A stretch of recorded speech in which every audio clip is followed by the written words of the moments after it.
అక్కలకు చెల్లెలకు విజ్ఞప్తి చేస్తున్నా. అందులో కూడా కటింగ్లు పెట్టే ప్రయత్నం చాలా అయింది.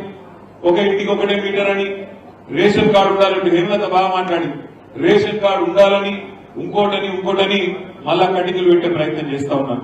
అందుకే నేను అనేది హైదరాబాద్ లో ప్రతి బస్తీలో 40 గజాల ఇల్లున్నా 60 గజాల ఇల్లున్నా అలా 4-5 కుటుంబాలు కూడా కలిసి ఉంటాయి. అందుకే మనం రేపు డిమాండ్ చేయాలి, ఖచ్చితంగా నిలదీయాలి. ఏమని? ప్రతి మీటర్కు 200 యూనిట్లు నువ్వే చెప్పినావు, తప్పకుండా ఇవ్వకపోతే బీఆర్ఎస్ పార్టీ ఊకోదు.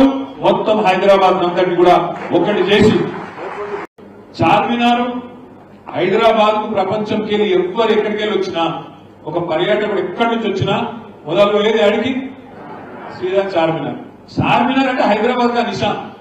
అట్లాంటి చార్మినార్ అట అధికారిక రాజముద్రలో ఉండద్దట, తీసేయాలన్న. కాకతీయ కళాతోరణం ఉండద్దట, అది రాచనిక పోకడలకు నిదర్శనం అట.